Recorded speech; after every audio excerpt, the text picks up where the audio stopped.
മഹാനായ ആദരവായ പ്രവാചകൻ നബി മുഹമ്മദ് മുസ്തഫ സല്ലല്ലാഹു അലൈഹി വസല്ലമ തങ്ങൾ തന്റെ സ്വഹാബത്തിന് പറഞ്ഞു കൊടുത്ത കഥ ഏതാണ്? അൻ അബ്ദുല്ലാഹി ഇബ്നു ഉമർ റളിയല്ലാഹു തആല അൻഹു അന്ന റസൂലുള്ളാഹി സ്വല്ലല്ലാഹു അലൈഹി വസല്ലമ ഖാൽ ഉദ്ദിബതു ഇംറഅത്തുൻ ഫീ ഹിർറത്തിൻ സജനത്ഹാ ഹത്താ മാതത് ഫദഖൽത ഫിന്നാർ.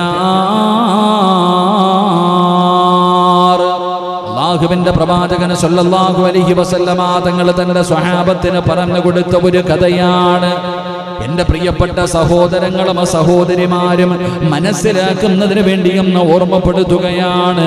റസൂലുള്ളാഹി തങ്ങൾ പറഞ്ഞു കൊടുക്കുന്ന പടച്ചറപ്പിനെ ഭയന്നുകൊണ്ട് അല്ലാഹുവേ ഒരുപാട് സൽക്കർമ്മങ്ങൾ ചെയ്തുകൊണ്ട് ജീവിച്ചിരുന്ന ഒരു പെണ്ണുണ്ടല്ലോ, ആ പെണ്ണൊരു പൂച്ചയ്ക്ക് ഭക്ഷണം കൊടുക്കാതെ വെള്ളം കൊടുക്കാതെ പടച്ചവനെ ഭൂമിയിലേക്ക് കടന്നു ചെന്നിട്ട് തനിക്ക് കഴിക്കാനുള്ള ആഹാരങ്ങൾ കഴിക്കാൻ വിടാതെ ഒരു പെണ്ണ് അല്ലാഹുവേ പൂച്ചയെ കെട്ടിയിട്ടതിന്റെ പേരില് ആ പെണ്ണ് നരകത്തിലേക്ക് കടന്നു പോയെന്ന് നബി മുഹമ്മദ് മുസ്തഫ സല്ലല്ലാഹു അലൈഹി വസല്ലമ തങ്ങൾ പറഞ്ഞു കൊടുക്കുന്ന നിസ്കരിക്കാത്തതിന്റെ പേരിലല്ല, ഖുർആൻ ഓതാത്തതിന്റെ പേരിലല്ല, സദഖയും സകാത്തും കൊടുക്കാത്തതിന്റെ പേരിലല്ല, റമദാനിൽ നോമ്പ് പിടിക്കാത്തതിന്റെ പേരിലല്ല.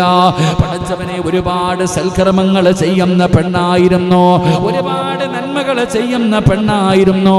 പക്ഷേ തന്റെ വീട്ടിലൊരു പൂച്ചയെ കെട്ടിയിട്ട് ഭക്ഷണം കൊടുക്കാതെ അതിനെ പട്ടിണിക്കിട്ടതിന്റെ പേരില് അല്ലാഹു ആ പെണ്ണിന് നരകം കൊടുത്തെന്ന് നബി മുഹമ്മദ് മുസ്തഫ സല്ലല്ലാഹു അലൈഹി വസല്ലമ തങ്ങൾ പറയുകയാണ്. എന്നിട്ട് പ്രവാചകൻ അവിടെ നിന്ന് പറഞ്ഞു കൊടുക്കുന്ന സ്വഹാബാ അന്ന നബി സല്ലല്ലാഹു അലൈഹി വസല്ലമ ഖാല ബൈന റജുലിൻ ബിത്തരീഖ് ഇസ്തദ അലൈഹിൽ അത്ശു. റസൂലുള്ളാഹി തങ്ങൾ പറയുന്ന മരുഭൂമിയിലൂടെ നടന്നു വരുന്ന ഒരു ചെറുപ്പക്കാരന് വിശന്നു വലഞ്ഞ് ഭക്ഷണമില്ലാതെ വെള്ളമില്ലാതെ തൊണ്ട മുഴുവനും വറ്റി വരണ്ട കൊണ്ട് അതാ നടന്നു വരുന്ന ഒരു ചെറുപ്പക്കാരനുണ്ടല്ലോ. ഒരു കിണർ കാണുമ്പോ പടച്ചവനെ പെട്ടെന്ന് കിണറ്റിന്റെ അകത്തിറങ്ങിയിട്ട് തന്റെ ദാഹം തീർക്കുകയാണ്.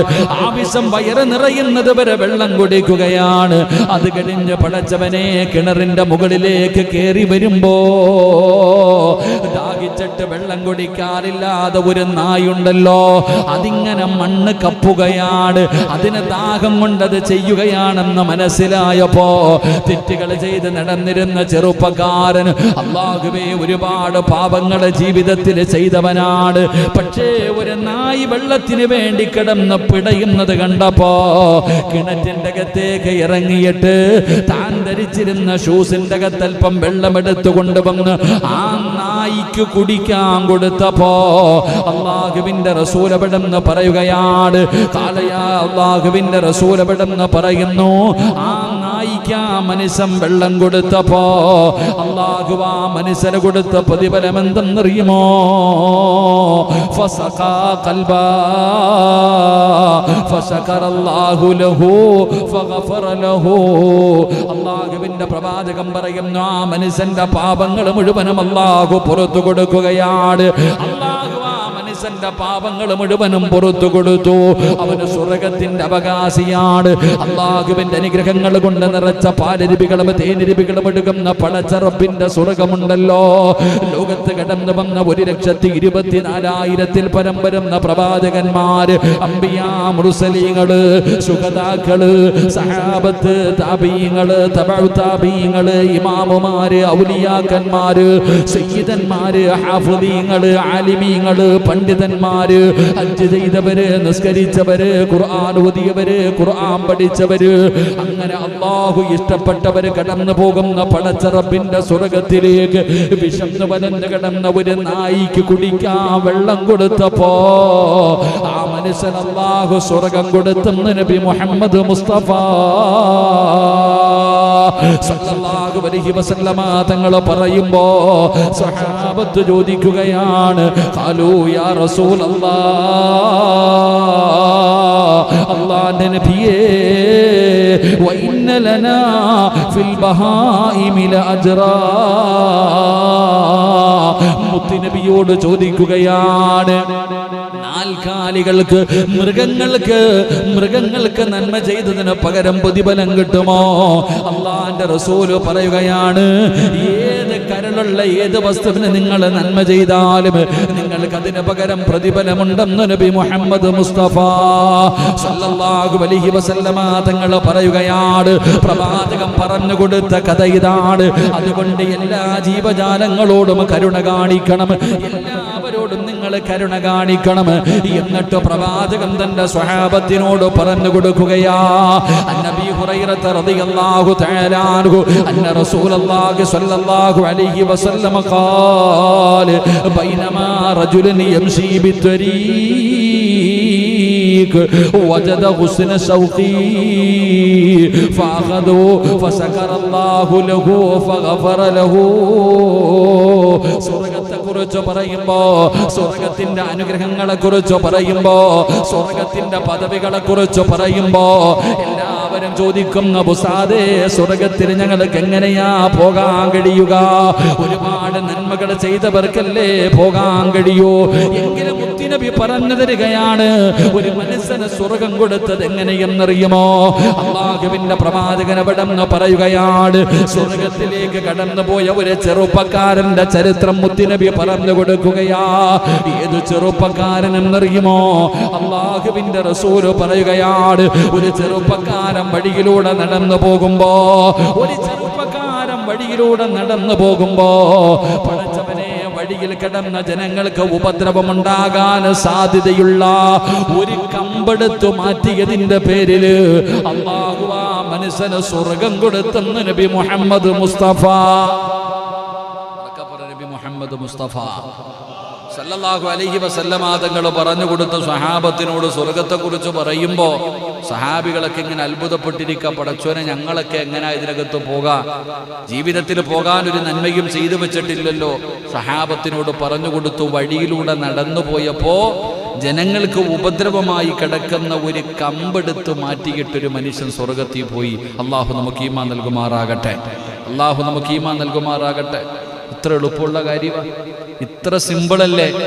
നമ്മൾ ചോദിക്കും, ഉസ്താദ് ഇത്രയേ ഉള്ളൂ? ഇൻഷാ അല്ലാഹ് നമ്മൾ പോകും. നമ്മൾ 100 കമ്പെടുത്ത് മാറ്റിയാലും പോകൂല. കാരണം എന്തേ? റോഡിൽ കിടക്കണ 100 കമ്പെടുത്ത് മരം വീണ് കിടന്ന മരം മുറിച്ചാലും നമ്മൾ പോകൂല സ്വർഗത്തിൽ. കാരണം എന്തേ? അത് ചെയ്യുമ്പോൾ നമ്മൾ അതിന്റെ വീഡിയോ പിടിച്ച് യൂട്യൂബിലിടും. അതുകൊണ്ടാണ്. അല്ലാഹു കാക്കട്ടെ. നമ്മളിപ്പോ റോഡിലൊരു മരം വീണാൽ ആ മരമെടുത്ത് മുറിച്ചു മാറ്റുമ്പോ ഫേസ്ബുക്കിലും യൂട്യൂബിലും വാട്സപ്പിലും പത്രത്തിലും വരുവോ? എങ്കിൽ മുറിച്ചു മാറ്റും. അങ്ങനെ മുറിച്ചു മാറ്റുന്നവന്റെ കാര്യമല്ല പറഞ്ഞ. അങ്ങനെ മുറിച്ചു മാറ്റാൻ എല്ലാവരും ഉണ്ട്, അങ്ങനെ ചെയ്യാൻ എല്ലാവരും ഉണ്ട്. പടച്ചവനെ, പുല്ലില്ലാത്ത സ്ഥലത്ത് കൊണ്ട് ചെടി നടുക, വലിച്ചു പറിച്ച് കളയുക. കാടില്ലാത്ത സ്ഥലത്ത്, വേസ്റ്റ് ഇല്ലാത്ത സ്ഥലത്ത് വേസ്റ്റ് കൊണ്ടുവന്ന് ഇട്ടിട്ട് വാരുക. യൂട്യൂബിലൊക്കെ കയറിയ പല വീഡിയോകളും കാണാം. ഈ അടുത്ത് കൃഷി എന്താ ഒരു ദിനം വന്നില്ലേപ്പാ, ചെടി നടുന്നതിന്റെ ഒരാള് മരം നടന്നു, ഫോട്ടോ എടുക്കുന്നത്, വലിച്ചു പറിച്ച് കളയുന്നു. 2 കൊണ്ടുവന്ന് വേസ്റ്റ് കൊണ്ടുവന്ന് തട്ടിയിട്ട് വൃത്തിയാക്കുന്നു. വീഡിയോ ലൈവ് പോയത് അറിഞ്ഞില്ല പാവപ്പെട്ടവൻ. അതാ മനസ്സിലാക്കേണ്ടത്. പലരും എന്തിന്? നമ്മുടെ രാജ്യത്തിന്റെ പ്രധാനമന്ത്രി തന്നെ ആലോചിക്കുക, പല വീഡിയോകളും നമ്മൾ കണ്ടതാ. ഇതൊക്കെയാണ് ഇന്നത്തെ അവസ്ഥ. അപ്പൊ നമ്മൾ ചിന്തിക്കണം, നമ്മൾ റോഡിൽ കിടക്കണ എന്ത് കണ്ടാലും എടുത്ത് ഒരാളിപ്പോ തന്നെ ഇപ്പൊ നോക്കിക്കേ, പല വീഡിയോകൾ കാണാം. കണ്ണിന് കാഴ്ചയില്ലാത്ത ഒരാളുടെ കയ്യെ പിടിച്ചുകൊണ്ട് പോയാലും ഇങ്ങനെ പലതും.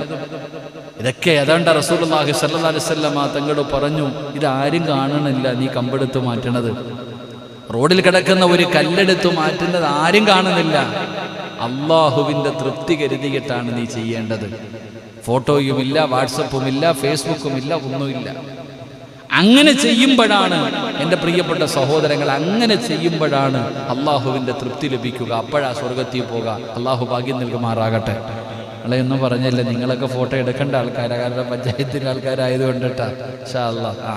ഇപ്പോഴോ JCB ഒക്കെ കൊണ്ടുവന്നിട്ട് പള്ളിയുടെ ഫ്രണ്ടൊക്കെ ഒന്ന് വൃത്തിയാക്കി. എന്താ ക്ലിയർ? മരമൊക്കെ മുറിക്കാറായോ? ഇൻഷാ അല്ലാഹ്. അത്ത ഒരുപാട് നല്ല കാര്യം ചെയ്തിട്ട് പോയി. ടെൻഷൻ അടിച്ചിരുന്നിട്ട് കാര്യമൊന്നുമില്ല. ദുആ ചെയ്താൽ നിങ്ങൾക്ക് നല്ലതുപോലെ പോകാം. അള്ളാഹു ഭാഗ്യം കൊടുക്കട്ടെ. നമ്മളങ്ങനല്ല. നിങ്ങൾ ചിന്തിക്കുക, സമയത്തെങ്കിൽ പറയാൻ പറ്റുമോ? ഈ പായിപ്പാട് പള്ളിയിൽ ഇങ്ങനത്തെ ഒരു സാഹചര്യത്തിൽ ഇത്രയും പേര് കൂടി പറയാൻ പറ്റുമോ? അത് തന്നെ, അതാണ് മറ്റുള്ളവർക്ക് പോലും അസൂയ തോന്നുന്ന രീതിയിൽ ആളുകൂടിയില്ലേ, അത് അദ്ദേഹത്തിൻ്റെ ജീവിതത്തിൽ ഏതെങ്കിലും നന്മയാകാം. അതുകൊണ്ട് അത്തായ്ക്ക് അങ്ങനെ പോകാൻ പറ്റിയെന്ന് പറഞ്ഞിട്ട് നെളിഞ്ഞിരുന്നാൽ പറ്റൂല കേട്ടാ. ഇൻഷാ അല്ലാഹ് കുറച്ച് ജാരിയായ സദക്കൊക്കെ പള്ളിയുടെ പണിയൊക്കെ നടക്കുന്നുണ്ട്. ഇൻഷാ അല്ലാഹ് നല്ല കാര്യങ്ങളൊക്കെ ചെയ്യണം. അല്ലാഹു ബർക്കത്ത് ചെയ്യുമാറാകട്ടെ. ഇൻഷാ അല്ലാഹ് ചെയ്തില്ല എന്നല്ല, നിങ്ങൾക്ക് വേണ്ടി ചെയ്യുന്ന അത്തായ്ക്ക് വേണ്ടി എന്തെങ്കിലുമൊക്കെ ചെയ്തോണം. ഇൻഷാ അല്ലാഹ് പള്ളിയുടെ വാർപ്പൊക്കെ വരുന്ന പിടിച്ചോണം കേട്ടോ. കയറി പിടിച്ചോണം ഇൻഷാ അല്ലാഹ്. എന്തെങ്കിലുമൊക്കെ കാര്യങ്ങളൊക്കെ അൽഹംദുലില്ലാഹ് മക്കൾക്ക് വേണ്ടിയൊക്കെ ചെയ്തു. ഇനി അത്തായ്ക്ക് വേണ്ടി എന്തെങ്കിലുമൊക്കെ ചെയ്തോണം കേട്ടോ. അൻസാരി എന്നെ പിടിച്ചോണം ഇൻഷാ അല്ലാഹ്. അൽഹംദുലില്ലാഹ് കുറച്ച് പൈസ കടം കൊടുത്താലും മതി ഇൻഷാ അല്ലാഹ്. അൽഹംദുലില്ലാഹ് അല്ലാഹു ബർക്കത്ത് ചെയ്യുമാറാകട്ടെ. അല്ലാഹു ബർക്കത്ത് ചെയ്യുമാറാകട്ടെ. 3 സ്വലാത്ത് സ്വല്ലല്ലാഹു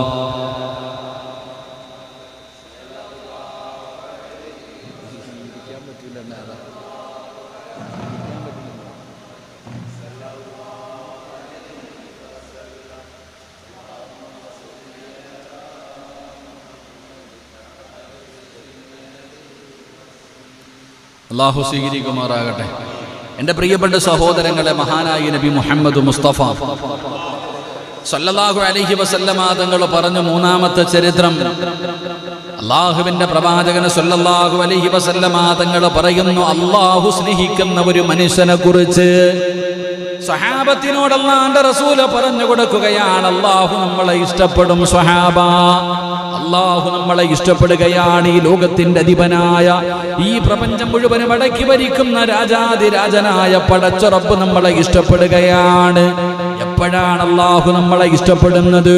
അല്ലാഹുവിന് സുജൂദ് ചെയ്യുന്നതിന് വേണ്ടി പള്ളി കെട്ടിക്കൊടുക്കുമ്പോ മാത്രമല്ല, പള്ളിക്ക് വേണ്ടി സദഖ കൊടുക്കുന്ന സമയത്ത് മാത്രമല്ല, അല്ലാഹുവേ ഹജ്ജിന് പോകുന്ന സമയത്ത് മാത്രമല്ല, ലക്ഷങ്ങൾ പാപങ്ങൾക്ക് സദഖ കൊടുക്കുമ്പോൾ മാത്രമല്ല, നോമ്പ് പിടിക്കുന്ന സമയത്ത് മാത്രമല്ല, പരിശുദ്ധമായ ഖുർആൻ പഠിക്കുകയും ഓതുകയും പ്രവർത്തിക്കുകയും ചെയ്യുന്ന സമയത്ത് മാത്രമല്ല, അല്ലാഹു ഇഷ്ടപ്പെടുന്ന ഒരടിമയെ കുറിച്ച് പ്രവാചകൻ അവിടുന്ന് പരിചയപ്പെടുത്തുകയാ.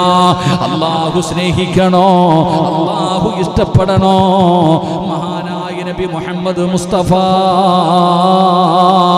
സല്ലല്ലാഹു അലൈഹി വസല്ലമ തങ്ങൾ നബി ഹുറൈറ റളിയല്ലാഹു തആല അൻഹു അനിൻ നബി സല്ലല്ലാഹു അലൈഹി വസല്ലം അന്ന റജുലൻ സാറ അഖാ അഖല്ലഹു ഫീ ഖറിയത്തിൻ ഉഖ്റാ ഫഅസ്തല്ലാഹു ലഹു അലാ മദ്റജതി. അല്ലാഹുവിന്റെ പ്രവാചകൻ സല്ലല്ലാഹു അലൈഹി വസല്ലമ തങ്ങൾ പറയുകയാണ്, അതാ പടച്ചവനെ, ഒരു മനുഷ്യന് സുഖമില്ലാതെ കിടക്കുന്ന ഒരു രോഗിയെ സന്ദർശിക്കാൻ പോവുകയാണ്.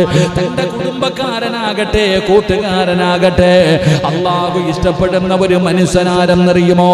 പായിപ്പാട് നിന്റെ കുടുംബത്തിൽ രോഗം പിടിച്ച് കിടക്കുന്നവർ, ബുദ്ധിമുട്ടിൽ കിടക്കുന്നവർ, പ്രയാസത്തിൽ കിടക്കുന്നവർ, നിന്റെ വാപ്പയുടെ കുടുംബക്കാരുണ്ട്, ഉമ്മയുടെ കുടുംബക്കാരുണ്ട്, വാപ്പാടെ കൂട്ടുകാരുണ്ട്, നിനക്ക് പരിചയമുള്ള പലരുമുണ്ട്. അല്ലാഹുവിന്റെ റസൂല് പറയുകയാണ്, ഏതെങ്കിലും ഒരു മനുഷ്യനെ നീ സന്ദർശിക്കാൻ പോയാൽ, ഏതെങ്കിലും ഒരു മനുഷ്യനെ നീ സന്ദർശിക്കാൻ പോയാ, ഒരു ചെറുപ്പക്കാരൻ ഇങ്ങനെ നടന്നു പോകുമ്പോ അല്ലാഹുവിന്റെ മലക്കുകൾ കടന്നു വന്നിട്ട് ചോദിക്കുന്നു, നീ എവിടെ പോവുകയാണ്? അല്ലാഹുവിന്റെ മലക്ക് മനുഷ്യന്റെ രൂപത്തിൽ കടന്നു വരികയാണ്. തന്റെ കൂട്ടുകാരനെ കാണാൻ പോകുന്ന മനുഷ്യനോട് മലക്കുകൾ ചോദിക്കുന്നു, നീ എവിടെ പോവുകയാണ്? ഞാൻ എൻ്റെ കൂട്ടുകാരനെ കാണാൻ പോവുകയാണ്. എന്തെങ്കിലും നേട്ടമുണ്ടോ? എന്തെങ്കിലും നേട്ടം പ്രതീക്ഷിച്ചിട്ടാണോ? ആ മനുഷ്യൻ അവിടെ പറഞ്ഞു കൊടുത്തു, അല്ലാഹുവിന്റെ തൃപ്തി കരുതിയിട്ട് പോകുകയാ. ആ സമയത്താണ് മലക്ക് പറയുന്നത്, മനുഷ്യ, ഞാൻ അല്ലാഹുവിന്റെ മലക്കാണ്, ഞാൻ അല്ലാഹുവിന്റെ മലക്കാണ്. മനുഷ്യന്റെ രൂപത്തിൽ വന്നതാണ്, മനുഷ്യന്റെ രൂപത്തിൽ വന്നതാണ്. അല്ലാഹു നിന്നെ ഇഷ്ടപ്പെടുന്നു മനുഷ്യ. ഒരു രോഗം പിടിച്ച് കിടക്കുന്ന ഒരു മനുഷ്യനെ സന്ദർശിക്കാൻ പോയാൽ ആ സന്ദർശനത്തിലൂടെ നിനക്ക് കിട്ടുന്ന പ്രതിഫലം എന്തെന്നറിയുമോ? അല്ലാഹു നിന്നെ ഇഷ്ടപ്പെടുമെന്ന് നബി മുഹമ്മദ് മുസ്തഫ ഒന്നാമത്തെ പ്രതിഫലം അല്ലാഹുവിന്റെ സ്നേഹം നിനക്ക് ലഭിക്കുകയാണ്. പരസ്പരം സന്ദർശിക്കുന്നതിലൂടെ അല്ലാഹു നിന്റെ പാപം പൊറുക്കുകയാ. നിന്റെ ഓരോ ചുവട്ടടികൾക്കും അല്ലാഹു നന്മ തരികയാണ്. ഓരോ ചുവട്ടടിക്കും നിന്റെ പാപം പൊറുക്കുന്നു, നിനക്ക് നന്മ എഴുതുന്നു, നിനക്ക് പദവി ഉയർത്തുന്നു. അല്ലാഹു നിന്റെ പാപങ്ങൾ മുഴുവനും പദാ പുറത്തു തരികയാണ്. റസൂലുള്ളാഹി തങ്ങൾ പറഞ്ഞത് എന്തെന്നറിയുമോ? ഇദാ ആദർ റജുലു അഖാ ഖാല അല്ലാഹു ലഹു തിബ്ത വതഅബ മംശൂഖാ വതബവഅതു മൻസിലൻ ഫിൽ ജന്ന. ഏതെങ്കിലും ഒരു മനുഷ്യനെ സന്ദർശിക്കാൻ പോയാൽ അത് കുടുംബക്കാരനാകട്ടെ, രോഗം പിടിച്ച് കിടക്കുന്നവനാകട്ടെ, അല്ലെങ്കിൽ കൂട്ടുകാരനാകട്ടെ, സൗഹാർദ്ദത്തിന്റെ സന്ദർശനമാകട്ടെ, ഏത് സന്ദർശനമാണെങ്കിലും ഒന്ന് നിന്നെ അല്ലാഹു ഇഷ്ടപ്പെടുന്നുണ്ട്, രണ്ട് നിന്റെ പാപം പൊറുക്കുന്നു, മൂന്ന് അല്ലാഹു നിനക്ക് സ്വർഗത്തിലൊരു വീട് തരുമെന്ന് ആദരവായ പ്രവാചകൻ നബി മുഹമ്മദ് മുസ്തഫ സല്ലല്ലാഹു അലൈഹി വസല്ലമ തങ്ങൾ പറയുകയാണ്, ഒരു സന്ദർശനം നടത്തുന്നതിലൂടെ രോഗം പിടിച്ച് കിടക്കുന്നവനാകട്ടെ, വാപ്പാടെ കുടുംബക്കാർ, ഉമ്മയുടെ കുടുംബക്കാർ, ഉമ്മ മരിച്ചുപോയി, വാപ്പ മരിച്ചുപോയി, അതോടുകൂടി ബന്ധങ്ങളൊക്കെ തീർന്നു. ഇന്നത്തെ തലമുറയ്ക്ക് പരിചയപ്പെടുത്തി കൊടുക്കണം, ഇത് അത്താടെ അനിയന്റെ മോന്റെ മോൻ പരിചയപ്പെടുത്താ. പലർക്കും ഇന്ന് പരിചയം, സ്വന്തം ബന്ധങ്ങൾ അറിയുന്നില്ല. എന്റെ പ്രിയപ്പെട്ട സഹോദരങ്ങളെ, കുടുംബത്തിൽ കിടക്കുന്നവർ, കൂടപ്പിറപ്പുകൾ രോഗം പിടിച്ചു കിടന്ന, ഇപ്പൊ പിന്നെ കൊറോണ ആയതുകൊണ്ട് ആ പരിസരത്തോട്ട് തന്നെ പോക്കില്ല. കൊറോണ ആയിക്കഴിഞ്ഞാൽ തന്നെ ഭർത്താവിന് കൊറോണ ആണെങ്കിൽ ഭാര്യ ഓടി രക്ഷപ്പെടുന്നു, പാപ്പായിക്കാണെങ്കിൽ മക്കൾ ഓടി രക്ഷപ്പെടുന്നു. പലരും ഈ അടുത്ത് എവിടെയോ പോയപ്പോൾ ഞാൻ ചോദിച്ചു, എൻ്റെ ഒരു കുടുംബക്കാരൻ, എൻ്റെ ഒരു പരിചയത്തിലെ കുടുംബത്തോട് ഞാൻ ചോദിച്ചു, എൻ്റെ മക്കളൊക്കെ പടച്ചോനെ വരണില്ല മോനെ, വരണില്ല മോനെ, മൂന്നാല് കുറെ കാലമായി വരുന്നില്ല. വാപ്പായ്ക്ക് കച്ചവടം കടയൊക്കെ ആയത് കാരണം, കടയിലേക്ക് പോയി കച്ചവടത്തിനൊക്കെ പോകുന്നത് കാരണം കൊറോണ അത്തായിക്ക് വരാൻ സാധ്യത കൂടുതലായതുകൊണ്ട് മക്കൾ വരണില്ല അത്തായമ്മയും കാണാൻ, വാപ്പാനെയും ഉമ്മാനെയും കാണാൻ വന്നില്ല. അൽഹംദുലില്ലാ. ഞാനിങ്ങനെ ചിന്തിച്ചു. പിറ്റേ ആഴ്ച പോയപ്പോൾ പറഞ്ഞു അവക്ക് കൊറോണ ആയെന്ന്. ആ വരാത്ത വീട്ടിൽ ഇരുന്നവർക്ക് അല്ലേ, വാപ്പാനെയും ഉമ്മാനെയും കാണാൻ വരാത്തത് കാരണം, വാപ്പ കടയിൽ പോകുന്നത് കാരണം കൊറോണ വരാൻ സാധ്യതയുണ്ട്, അതുകൊണ്ട് വന്നാൽ കിട്ടുമെന്ന് പറഞ്ഞിട്ട് ഇവള് വർഷങ്ങളായിട്ട് വീട്ടിൽ വരക്കില്ല. പിറ്റേ ആഴ്ച ഞാൻ പോയപ്പോൾ പറഞ്ഞു, ഉസ്താദെ ദുആ ചെയ്യണം, മോനെ സിറാജെ ദുആ ചെയ്യണോടാ, അവക്ക് കൊറോണ ആണെന്ന്. അപ്പോൾ എവിടെ നിന്ന് വന്നു? അതാ നമ്മൾ മനസ്സിലാക്കേണ്ടത്. അള്ളാഹു ഈമാൻ നൽകുമാറാകട്ടെ, അള്ളാഹ് ഈമാൻ നൽകുമാറാകട്ടെ. എൻ്റെ പ്രിയപ്പെട്ടവരെ, ഞാൻ പറഞ്ഞത് സ്വന്തം മാതാപിതാക്കൾ ഒന്ന് തുറന്നെടുക്കുക. സ്വർഗത്തിൽ നിന്ന് ഇത്തിരി കാറ്റ് കെട്ടിട്ട് കബറാളികൾക്കെങ്കിലും വാഴ കേൾക്കാൻ പറ്റുമോ? തുറന്നിടും ഇൻഷാ അല്ലാഹ്. അൽഹംദുലില്ലാ. അതൊന്നും കുത്തണ്ട ഇൻഷാ അല്ലാഹ്, തുറന്നിടും ഇൻഷാ അല്ലാഹ്. പള്ളി ഇങ്ങനെ കണ്ടുകൊണ്ടെങ്കിലും പണി കാണുമ്പോഴെങ്കിലും മനസ്സിനൊരു സന്തോഷമാണ്. വാർപ്പിൻ്റെ സമയമായി, കമ്പിയൊക്കെ അടിച്ചു തുടങ്ങി, തട്ടൊക്കെ അടിച്ചു തുടങ്ങി. ഇൻഷാ അല്ലാഹ് എങ്ങനെ വാർക്കുമെന്ന് അല്ലാഹ്ക്ക് മാത്രമേ അറിയത്തുള്ളൂ. കുഴപ്പമില്ല മോനെ, മഴയൊക്കെ നല്ലതല്ലേടാ, മഴയൊക്കെ ഇപ്പം നമുക്ക് തടയാൻ പറ്റുമോ? അല്ലാഹ് തരണല്ലേ ഇൻഷാ അല്ലാഹ്. അല്ലാഹു ബർക്കത്ത് ചെയ്യുമാറാകട്ടെ. ഇങ്ങനെ ഇപ്പോൾ പള്ളിയുടെ വാർപ്പിന് എന്തോ അൻസാരി നാസറിനൊക്കെ ഉണ്ടായിരിക്കണം, പള്ളിയുടെ വാർപ്പിനൊക്കെ തട്ടടിച്ചു തുടങ്ങി. പക്ഷെ ഇനി എന്താ വഴി? അല്ലാഹു അഅലം. പടച്ചോനൊരു വഴി തുറന്നു തരും, അതാണ് ആകെ പ്രതീക്ഷ. ഇൻഷാ അല്ലാഹ് ഒരുപാട് പേര് അൽഹംദുലില്ലാ നമ്മുടെ പള്ളിക്ക് വേണ്ടി സംഭാവന നൽകി. ഇപ്പോൾ തന്നെ മംഗലാപുരത്തുള്ള ഒരു കുടുംബം നമ്മുടെ പള്ളിക്ക് വേണ്ടി അൽഹംദുലില്ലാ 1,10,000 രൂപ നമ്മുടെ പള്ളിക്ക് തരാൻ തീരുമാനിച്ചിട്ടുണ്ട്. അവർ പറഞ്ഞു, ഉസ്താദ് ഞങ്ങളുടെ വീട് വരെ ഒന്ന് വരണം, അതാ വെച്ചിരിക്കുന്ന കണ്ടീഷൻ. ഉസ്താദ് ഞങ്ങളുടെ വീട്ടിൽ വന്നൊന്ന് ദുആ ചെയ്യണം. അങ്ങനെ പലരും, അല്ലാതൊന്നും പറ്റത്തില്ല. അപ്പോൾ അവർ കിട്ടിയൊരു അവസരം അൽഹംദുലില്ലാ. അല്ലാഹു അവർക്കൊക്കെ ആഫിയത്തും ദീർഘായുസ്സും കൊടുത്ത് അനുഗ്രഹിക്കുമാറാകട്ടെ. ഇവരുടെ പിതാവാണെന്ന് തോന്നുന്നു, മരണപ്പെട്ടു പോയിട്ടുണ്ട്. അദ്ദേഹത്തിൻ്റെ പേരിലാണ് ഒരു ജാരിയായ സദക്ക. 4-5 പെൺമക്കളാണ്. അള്ളാഹു എല്ലാവർക്കും നല്ല ജീവിതം കൊടുത്ത് അനുഗ്രഹിക്കുമാറാകട്ടെ. മക്കളില്ലാത്ത കുട്ടികളുണ്ട്. അള്ളാഹു കരുണക്കടലായ പടച്ചുറബ് ഈ മജ്ലിസിൻ്റെ ബറക്കത്ത് കൊണ്ട് അള്ളാഹു സ്വാലിഹീങ്ങളായ മക്കളെ കൊടുത്ത് അനുഗ്രഹിക്കുമാറാകട്ടെ. ഒരുപാട് പേര് നമ്മുടെ പള്ളിക്ക് വേണ്ടി 5,000-ഉം 10,000-ഉം നമ്മുടെ പള്ളിക്ക് വേണ്ടി തന്നവർ, വീണ്ടും വീണ്ടും സ്വർണം വരെ തന്നവർ, 3 പ്രാവശ്യം 5,000-ഉം 10,000-ഉം ഒക്കെ തന്നവർ നമ്മളോട് വീണ്ടും ദുആ വസിയ്യത്ത. ഉസ്താദേ ആരുടെ കല്യാണം കഴിഞ്ഞ് ഇനി അടുത്തത് എൻ്റെതാണ്, ഇങ്ങനെ ദുആ ചെയ്യാൻ വേണ്ടി അൽഹംദുലില്ലാ. നമ്മുടെ മജ്ലിസ് നമുക്ക് ചെറുതായിട്ട് തോന്നുന്നു, പക്ഷെ അള്ളാഹുടെ മുന്നിൽ ഈ മജ്ലിസിന് വലിയ മഹത്വമുണ്ട്. അതുകൊണ്ട് തന്നെയാണ് ഓരോ മനുഷ്യൻ്റെയും അവരവരുടെ ആഗ്രഹങ്ങൾ അൽഹംദുലില്ലാ മജ്ലിസിലെ ദുആ കൊണ്ട് നടക്കുന്നത്. അള്ളാഹു നമുക്ക് ഈമാൻ നിലനിർത്തി തരുമാറാകട്ടെ.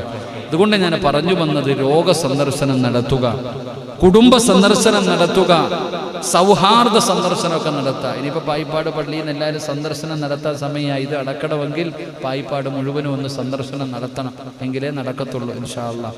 ഷാജി കവിൻ ഒന്നും കേൾക്കത്തില്ല, സെക്രട്ടറി കേട്ടോ. പക്ഷെ അത് ഇനി നാട്ടിലിറങ്ങിയിട്ടൊരു സന്ദർശനമുണ്ട്. എല്ലാ വീടുകളിലും പോയി സന്ദർശനം നടത്തിയാൽ മാത്രമേ നമ്മുടെ പള്ളി വാർക്കാൻ പറ്റത്തുള്ളൂ കേട്ടോ. എൻ്റെ മുഖത്ത് നോക്കിയിട്ട് കാര്യമില്ല. ഇൻഷാ അല്ലാഹ്. അള്ളാഹു എല്ലാ ഖൈറിലാക്കുമാറാകട്ടെ. സാരി എണ്ണന് സന്തോഷമില്ല പറയാന്. അൽഹംദുലില്ലാ ഒക്കെ നടക്കുമെന്ന് പടച്ച റബ്ബ് ഒരു വഴി കാണിച്ചു തരും ഇൻഷാ അല്ലാഹ്. ഒരു ചരിത്രമുണ്ട്, കേൾക്കുമ്പോൾ മനസ്സിലാവും. അൽഹംദുലില്ലാ. സത്യം പറഞ്ഞാൽ ഞാൻ ഇന്നൊരു വിഷയം പ്രസംഗിക്കാൻ എടുത്തിട്ട് അങ്ങ് നിർത്തിയ പള്ളി നിർമ്മാണവും പള്ളി പരിപാലനവും. ഞാൻ ഇന്നൊരു വിഷയം എടുത്തതാണ് പ്രസംഗിക്കാൻ. ഞാനിങ്ങനെ 2 വിഷയം നോക്കി. ഒന്ന് പള്ളി നിർമ്മാണം, 2 പള്ളി പരിപാലനം. 2 ഇപ്പോഴത്തെ സമയത്ത് ചേർന്നതല്ല. അതിപ്പോൾ പറയാൻ പറ്റിയൊരു വിഷയമല്ല. ഞാനത് എടുത്തു വെച്ചിട്ട് ഞാൻ പിന്നെ ഇൻഷാ അല്ലാഹ് പിന്നീട് അത് ജുമായ്ക്ക് ഒരു ദിവസം പ്രസംഗിക്കാണ് വിചാരിച്ചു. പള്ളി പരിപാലനവും പള്ളി നിർമ്മാണവും ഇത് നമുക്ക് ഇൻഷാ അല്ലാഹ് ജുമായ്ക്ക് ഒരു ദിവസം പ്രസംഗിക്കണം. അതിന് 40 പേര് കൂടിയാൽ പോരല്ലോ. കൊറോണ കാരണം അതിങ്ങനെ മുടങ്ങി കിടക്കാം. ഇൻഷാ അല്ലാഹ്. അൽഹംദുലില്ലാ. അല്ലാഹു ഈമാൻ നൽകുമാറാകട്ടെ. അല്ലാഹു ഈമാൻ നൽകുമാറാകട്ടെ. മഹാനായി നബി മുഹമ്മദ് മുസ്തഫ സല്ലല്ലാഹു അലൈഹി വസല്ലമ തങ്ങൾ സഹാബത്തിന് പറഞ്ഞു കൊടുത്ത ഒരു ചരിത്രം. അൻ അബീ ഹുറൈറത റളിയല്ലാഹു തആല അൻഹു അന്ന റസൂലുള്ളാഹി സ്വല്ലല്ലാഹു അലൈഹി വസല്ലമ قال رجل لا تصدقن بصدقة فخرج بصدقة فوضعها في يد السارق فأصبحوا. മഹാനായ നബി സല്ലല്ലാഹു അലൈഹി വസല്ലമ തങ്ങൾ പറയുന്നു, ഒരു മനുഷ്യൻ ഒരു ദിവസം ഒരു മനുഷ്യൻ നിയ്യത്ത് ചെയ്തു, ഇന്ന് ഒരു ദാനധർമ്മം ഞാൻ ചെയ്യുമെന്ന് അവിടെ നിന്നിട്ട് തീരുമാനിച്ചു. നബി സല്ലല്ലാഹു അലൈഹി വസല്ലമ തങ്ങൾ പറയുന്നു, ഈ മനുഷ്യൻ തീരുമാനമെടുത്തു, ഞാൻ ഇന്ന് ആർക്കെങ്കിലും സദഖ കൊടുക്കും. അങ്ങനെ വീട്ടിലേക്ക് കടന്നു ചെന്നു. ആ മനുഷ്യൻ ഇങ്ങനെ സദഖയൊക്കെ റെഡിയാക്കി വെച്ചിട്ട് രാത്രി എല്ലാവരും ഉറങ്ങിക്കഴിയുമ്പോൾ ഈ മനുഷ്യന് സദഖയുമായിട്ട് ഇറങ്ങാം. ഇങ്ങോട്ട് നമുക്ക് ഇത് കേൾക്കേണ്ട ഒരു ചരിത്രമാണ്, പഠിക്കണം. നമ്മുടെയൊക്കെ കൊടുപ്പും ഈ കൊടുക്കണ സദഖയും തമ്മിലുള്ള വ്യത്യാസം. ആ മനുഷ്യൻ രാവിലെ പറഞ്ഞു, ഇൻഷാ അല്ലാഹ് ഞാൻ ഇന്നൊരു സദഖ കൊടുക്കും. അങ്ങനെ രാത്രിയായി സദഖയുടെ എല്ലാം എടുത്തു വെച്ചു. അങ്ങനെ മണ്ണങ്ങനെ എല്ലാം എടുത്തു വെച്ചിട്ടുണ്ട്. പണ്ടൊരു സദഖയുടെ കഥ പറയുന്നുണ്ട്. ഒരു വാപ്പ സദഖ, പണ്ടൊക്കെ പള്ളികളിൽ ഈ ആൾക്കാർ വന്ന് കിടക്കാറുണ്ട്. പള്ളിയിലൊക്കെ പണ്ടത്തെ കാലഘട്ടങ്ങളിൽ അങ്ങനെ, സഹാബത്തിന്റെ കാലഘട്ടങ്ങളിൽ പള്ളികളിൽ ആൾക്കാർ കിടക്കാറുണ്ട്. അപ്പൊ ഈ ആൾക്കാർ സദഖ കൊണ്ടുവന്നിട്ട് ഇവർ കിടക്കുന്നതിന്റെ തലയുടെ അടിയിൽ വെച്ചിട്ട് പോകും. കാരണം എന്തേ? വലത് കൈ കൊണ്ട് കൊടുക്കുന്നത് ഇടത് കൈ അറിയരുതെന്നാ, അതിന് പ്രതിഫലം കൂടുതലുണ്ടെന്നാ. അപ്പൊ ഉറങ്ങിക്കിടക്കുന്ന ആൾക്കാരുടെ തലകണയുടെ അടിയിൽ കൊണ്ടുവന്നിട്ട് ഇങ്ങനെ കിഴി കൊണ്ടുവന്ന്, പൈസയുടെ കിഴി കൊണ്ടുവന്ന് വെച്ചിട്ട് പോകും. പടച്ചനെ ഇപ്പൊ എന്ന് ചരിത്രം പറയുക, ഒരു വാപ്പ മകന്റെ സ്വന്തം വാപ്പ തന്നെ സദഖ കൊണ്ട് വെച്ചത് മകനായിപ്പോയി. അപ്പൊ ചരിത്രം പറയുകയാണ്, അന്നത്തെ കാലഘട്ടങ്ങളിൽ സുബഹിക്ക് രാത്രി കിടന്നിട്ട് രാവിലെ എഴുന്നേക്കുന്ന മനുഷ്യൻ തലയുടെ അടിയിൽ നോക്കും അത്ര ആരെങ്കിലും വെച്ചിട്ടുണ്ടോ എന്ന്. അങ്ങനെ ഒരു കാലമുണ്ടായിരുന്നു. അല്ലാഹു ഈമാൻ നൽകുമാറാകട്ടെ. അല്ലാഹു ഈമാൻ നൽകുമാറാകട്ടെ. പണ്ടത്തെ കാലത്ത് ഉറക്കത്തിൽ നിന്ന് എഴുന്നേൽക്കുമ്പോൾ തലയുടെ ഭാഗത്ത് ആരെങ്കിലും പൈസ കൊണ്ട് വെച്ചിട്ടുണ്ടോ എന്ന് അവര് നോക്കും. ഇപ്പൊ എങ്ങനെയാ നോക്കുന്നതെന്നറിയോ? വെച്ചത് അവിടെ ഇരിപ്പോണ്ടോ എന്ന് നോക്കുക, ആരെങ്കിലും അടിച്ചോണ്ട് പോയത്. ഇന്ന് പള്ളിക്കകത്ത് കിടക്കുന്നവൻ അള്ളാടെ വീടല്ലേ, വെച്ചാൽ സേഫ് ആകുമെന്ന് പറഞ്ഞിട്ട് വല്ല തലകാണി കടി വെച്ചിട്ട് കടന്നിറങ്ങിയ രാവിലെ അത് തപ്പുമ്പോൾ അത് കാണാറില്ല. പള്ളിയുടെ വെളി കിടക്കട്ടെ, ചെരുപ്പ് പോലും കിട്ടാറില്ല. അതാ കാലം മാറിയത്. അള്ളാഹു കാക്കുമാറാകട്ടെ. അപ്പൊ ഈ മനുഷ്യൻ തീരുമാനിച്ചു, ഞാൻ സദഖ കൊടുക്കും. അങ്ങനെ വീട്ടിൽ വന്ന് തയ്യാറെടുപ്പുകളൊക്കെ നടത്തി എല്ലാവരും കിടന്നുറങ്ങി. ഈ സാധു ഇങ്ങനെ പടച്ചവനെ ഒരു കിഴിയുമായിട്ട് താൻ കരുതി വെച്ച സമ്പത്തുമായിട്ട് ഇങ്ങനെ ഇറങ്ങിപ്പോകുമ്പോൾ ഒരു മനുഷ്യന്റെ കയ്യിൽ കൊണ്ടു കൊടുത്തു. അല്ലാഹുവേ പടച്ചവനെ, ആരുടെ കയ്യിലാണ് കൊണ്ടു കൊടുത്തത്? ഏറ്റവും വലിയ കള്ളന്റെ കയ്യിലാണ് കൊണ്ടുപോയി കൊടുത്തത്. മോഷണം നടത്തുന്ന ഒരു കള്ളന്റെ കയ്യിലാണ് അദ്ദേഹം കൊണ്ടത് വെച്ചത്. പ്രഭാതമായപ്പോൾ ആളുകളൊക്കെ പറയാൻ തുടങ്ങി, ഇന്നലെ രാത്രി പടച്ചവനെ കൊടുത്ത കൊണ്ടുപോയി കള്ളന്റെ കൈ കൊണ്ട് പൈസ കൊടുത്തിരിക്കുക. എല്ലാരും ഇങ്ങനെ പറയാൻ തുടങ്ങി. കള്ളന്റെ കയ്യിലാണ് പൈസ കൊണ്ടുപോയി കൊടുത്തത് എന്ന് പറഞ്ഞ് എല്ലാവരും കളിയാക്കുന്നു. ആ മനുഷ്യനല്ല അറിഞ്ഞപ്പോ കള്ളന്റെ കയ്യിലാണ് കൊടുത്തത് എന്നറിഞ്ഞപ്പോ ആ മനുഷ്യൻ പറഞ്ഞു, അൽഹംദുലില്ലാ, ഞാൻ അള്ളാഹിനെ സ്തുതിക്കുന്നു. ആരോടൊന്നും മിണ്ടിയില്ല, പടച്ച റബ്ബിനെ സ്തുതിക്കുകയാണ്. രണ്ടാമത്തെ ദിവസവും ആ മനുഷ്യൻ ഒരു നിയ്യത്ത് ചെയ്തു, പടച്ചവനെ ഞാൻ ഇൻഷാ അല്ലാഹ് ഇന്ന് രാത്രിയും ഞാനൊരു സദഖ കൊടുക്കും. അങ്ങനെ തലേ ദിവസത്തെ പോലെ സമ്പത്തൊക്കെ എടുത്ത് റെഡിയാക്കി വെച്ചു. രാത്രിയായി ഇങ്ങനെ ഇറങ്ങി നടക്കുമ്പോ ഒരു പെണ്ണിങ്ങനെ റോഡിലൂടെ വഴിയിലൂടെ നടന്നു പോകുന്നു. ആരും കാണാതെ പെട്ടെന്ന് കൊണ്ടുപോയി പെണ്ണിന്റെ കയ്യിലേക്ക് ഒരു സദഖ കൊടുത്തു. എന്നിട്ട് ഓടുകയാണ്. ആരുടെ കയ്യിലാണ് കൊണ്ട് കൊടുത്തത്? ആ നാട്ടിലെ ഏറ്റവും വ്യഭിചാരിയായ ഒരു പെണ്ണിന്റെ കയ്യിൽ, ശരീരം വിറ്റ് ജീവിക്കുന്ന ഒരു പെണ്ണിന്റെ കയ്യിലാണ് ഈ സമ്പാദ്യം കൊണ്ട് കൊടുത്തത്. രാവിലെ ആയപ്പോൾ നാട്ടുകാർ മുഴുവനും അറിഞ്ഞു, കളിയാക്കാൻ തുടങ്ങി. ഈ മനുഷ്യനെ അറിഞ്ഞപ്പോ അദ്ദേഹം പറഞ്ഞു, അൽഹംദുലില്ലാ. അപ്പോഴും അല്ലാഹുവിനെ സ്തുതിച്ചു. അദ്ദേഹം മൂന്നാമത്തെ ദിവസവും തീരുമാനമെടുത്തു, ഇൻഷാ അല്ലാഹ് ഇന്ന് രാത്രി ഞാനൊരു സദഖ കൊടുക്കും. അങ്ങനെ തീരുമാനമെടുത്തു. എൻ്റെ പ്രിയപ്പെട്ട സഹോദരങ്ങളെ, രാത്രിയായി സമ്പാദ്യവുമായി ഇറങ്ങി. താൻ കരുതി വെച്ച സമ്പാദ്യവുമായിട്ട് ഇറങ്ങി കൊണ്ടുപോയി കൊടുത്തത് ആ നാട്ടിലെ ഏറ്റവും വലിയ സമ്പന്നന്റെ കയ്യിലാണ്. ആ നാട്ടിലെ ഏറ്റവും വലിയ പണക്കാരന്റെ കയ്യിലാണ് സമ്പാദ്യം കൊണ്ട് കൊടുത്തത്. പടച്ചവന് രാവിലെയായപ്പോ ചർച്ചയായി. സദഖ കൊണ്ട് കൊടുത്തത് ആ നാട്ടിലെ ഏറ്റവും വലിയ പിശുക്കന്റെ കയ്യിലാണ് കൊണ്ട് കൊടുത്തത്. ഏറ്റവും വലിയ സമ്പത്തുണ്ട്, അവൻ ഏറ്റവും വലിയ പിശുക്കനുവാ, ഇവന്റെ കയ്യിലാണ് കൊണ്ട് കൊടുത്തത് എന്ന് എല്ലാവരും ഇങ്ങനെ പറയുമ്പോഴും ആ മനുഷ്യൻ അപ്പോഴും പറഞ്ഞു, അൽഹംദുലില്ലാ, അൽഹംദുലില്ലാ.